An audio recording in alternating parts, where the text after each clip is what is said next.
پھر جناب باجوہ صاحب آرمی چیف تھے، نوید مختار صاحب جنرل وہ ISI کے چیف تھے، پارلیمنٹ کی بلڈنگ میں پرائم منسٹر کے چیمبر میں مجھے ملے اور میرے ساتھ یہ مسئلہ ڈسکس کیا، اور میں نے ان سے کہا کہ آپ بے وقت فیصلہ کر رہے ہیں، ابھی فاٹا مرجر جو ہے اس کے لیے فاٹا کا حالات موافق نہیں ہیں۔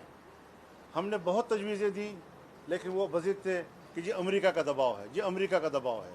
تو اگر ہم ملک کے اندر خود مختار نہیں ہیں اور ہم نے ملک کے اندر کے فیصلے اور تبدیلیاں امریکہ کے دباؤ پہ لانی ہیں، تو آپ مجھے بتائیں کہ ہم کس بنیاد پر کہہ رہے ہیں کہ ہم ایک آزاد قوم ہیں اور ہم ایک آزاد مملکت میں رہ رہے ہیں؟ تو یہ ایک بڑا سنجیدہ سوال ہے ہمارے ملک کے لیے۔ فاٹا کے عوام کے ساتھ انضمام کی صورت میں جو ظلم ہوا ہے آج تک اس کی تلافی نہیں ہو سکتی۔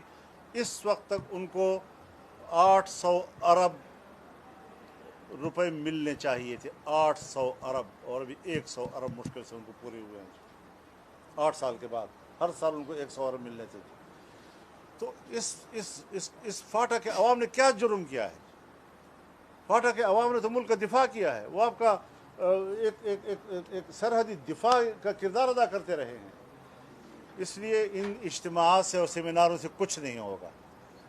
اپنی غلطی کا اعتراف کریں، کہیں کہ ہم نے فاٹا کے عوام کے ساتھ ظلم کیا تھا، ہم نے جبر کیا تھا، اور میں چیلنج کرتا ہوں آج بھی، اسٹیٹ کو بھی چیلنج کرتا ہوں، گورنمنٹ کو بھی چیلنج کرتا ہوں کہ پھر فاٹا کے اندر لائیں ریفرینڈم کو اور عوام سے پوچھیں کہ عوام کیا چاہتے ہیں۔ زبردستی ہم دنیا میں قوموں پہ جبر کر رہے ہیں اور زبردستی کر رہے ہیں، تو یہ جو فیصلے ہوئے ہیں حضرت پہلے سوچنا چاہیے، اب بعد از مرگ واویلوں کی کیا ضرورت ہے؟ میرے خیال میں حضرت میں تو اس بیان کو اس قابل بھی نہیں سمجھتا کہ اس کا جواب دوں۔ میں اپنی توہین سمجھتا ہوں ایسے لوگوں کی اور ایسے لوگوں کے بیانات کی۔ میرے نزدیک ایسے بیان کی کوئی حیثیت نہیں ہے، یہ ایسی ایک بڑبولا ہے۔ تو اس کی کیا ضرورت ہے ایسے بیان دینے کی کہ آپ اسٹیٹ کے اندر، صوبوں کے اندر جنگ کی کیفیت پیدا کرنا چاہتے ہیں؟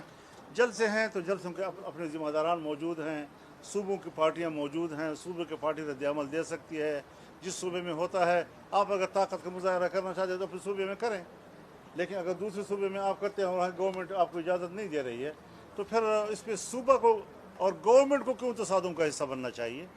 پارٹی ہے نا، پارٹی کو اپنا حق حاصل ہے کہ وہ جلسے میں بھی جائے، وہ احتجاج بھی کرے۔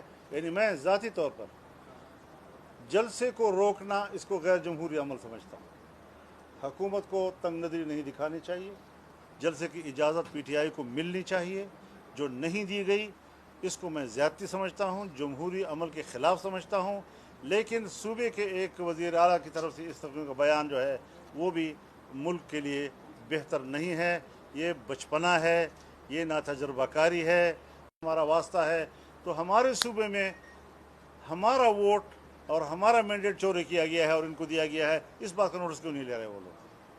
بھائی سیاسی کارکن ہیں، جہاں سے جائیں جا سکتے ہیں، اپنے جلسے میں شرکت کے لیے جا سکتے ہیں، ہمیں اس کے اوپر کوئی اعتراض نہیں ہے۔ اس کو روکنا، میں نے اس کی آپ کو سامنے مذمت کیا کہ ایسا مناسب نہیں ہے، یہ غیر جمہوری رویے ہیں۔ لیکن صوبے کو صوبے سے لڑانا، اس قسم کی گفتگو کرنا اس منصب پر فائز ہو کر، میرے خیال میں یہ اس کے شائع نشان نہیں ہے۔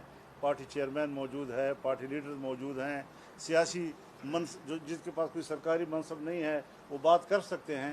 جب وہ بات کر سکتے ہیں تو سیاسی منصب پر فائز ایسی بات کرنے کی کیا ضرورت ہے؟ سیاسی اختلافات ہو سکتے ہیں، آپ اختلاف رائے کریں مرکز کے ساتھ، اس میں کوئی شک نہیں ہے، لیکن یہ لب و لہجہ یہ سوائے بچپنے کے اور کوئی چیز نہیں۔ میں تو جا رہا ہوں، تو پورے ملک پہ جلسے کا ہمارے سے بڑے جلسے کس نے کیے ہیں؟ ہمارے سے بڑے مظاہرے کس نے کیے ہیں؟ بلوچستان کا جلسہ تھا یا کراچی کا جلسہ تھا، پشاور کا جلسہ تھا، مظفر گڑھ کا جلسہ تھا، اور اب ہم مینار پاکستان کو آپ نے دیکھا کہ پورے لاہور کی تاریخ میں اتنا بڑا اجتماع نہیں ہوا، پورے لاہور کی تاریخ میں اس سے بڑا اجتماع نہیں ہوا آج تک۔ تو جتنے عوامی سطح پر ہم بات کر رہے ہیں، آئین و قانون کے دائرے میں رہتے ہوئے کر رہے ہیں، یہی پیروی اگر دوسرے لوگ بھی کریں اسی انداز کے ساتھ، لیکن اگر آپ اسٹیٹ کو دھمکیاں دیں گے اور پھر اس کے بعد جلسے کا اعلان کریں گے، تو میں جمہوری عمل کے حق میں ہوں، اور جمہوری عمل کو روکنا اگر کوئی بھی حکومت کرے، پنجاب کی حکومت کرے، سندھ کی حکومت کرے، میں اس کے خلاف بات کروں گا، لیکن اس قسم کے بیانات کو سپورٹ نہیں کر سکتا جو دو صوبوں کو آپس میں لڑائے یا ایک صوبے کو اسٹیٹ کے ساتھ لڑائے۔ میں نے اسمبلی میں بات کی ہے، اس سے زیادہ ذمہ دار فورم تو اور نہیں ہو سکتا نا۔ کہ ہم اپوزیشن میں ہیں اور اپوزیشن میں رہیں گے، اس کے بعد پھر اس کو آگے کیا بتاؤں؟ حضرت آپ کا State Bank I M F کے ہاتھ میں ہے، آپ کا بجٹ آئی ایم ایف تیار کر کے دے رہا ہے، اس قسم کی باتیں سیاسی بیان تو ہو سکتے ہیں، لیکن انہی لوگوں کی پالیسی نے ہمیں غلام بنا رکھا ہے معاشی طور پر۔